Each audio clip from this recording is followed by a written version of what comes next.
ফরিদপুরের ভাঙ্গা থানার পাশে এক কলেজ ছাত্রী গণধর্ষণের শিকার হয়েছেন। এ ঘটনায় পুলিশ বিশেষ অভিযান চালিয়ে দুই যুবককে গ্রেফতার করেছে। শনিবার সকালে আজিমনগর এলাকা থেকে তাদের গ্রেফতার করা হয়। পরে দুপুরে ফরিদপুর আদালতের মাধ্যমে কারাগারে পাঠানো হয়েছে। অভিযুক্ত দুই যুবকের বাড়ি ভাঙ্গা উপজেলার আজিমনগর ইউনিয়নের ঘোষ গ্রামের গিয়াস উদ্দিনের পুত্র মোহাম্মদ জুয়েল রানা ও একই এলাকার মতিউর রহমান।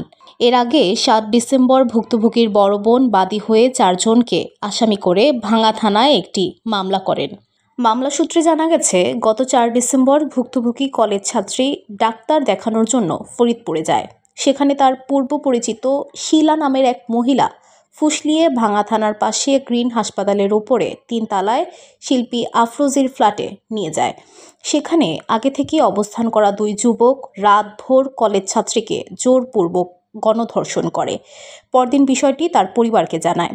ঘটনার ২ দিন পর বড় দুই বোনের সহায়তায় ৭ ডিসেম্বর রাতে ভাঙ্গা থানায় একটি গণধর্ষণ মামলা করেন। পরদিন ওই ছাত্রীকে মেডিকেল টেস্টের জন্য ফরিদপুর মেডিকেল কলেজ হাসপাতালে পাঠায় পুলিশ। ভাঙ্গা থানার ওসি মোহাম্মদ মুকসিদুর রহমান জানান, থানার পাশে একটি ফ্ল্যাটে ১৭ বছর বয়সের এক ছাত্রী গণধর্ষণের শিকার হয়েছেন। এ ঘটনায় অভিযান চালিয়ে অভিযুক্ত জুয়েল ও মতিউরকে গ্রেফতার করা হয়েছে। তারা দুজনই ঘটনার সঙ্গে জড়িতদের কথা স্বীকার করেছেন।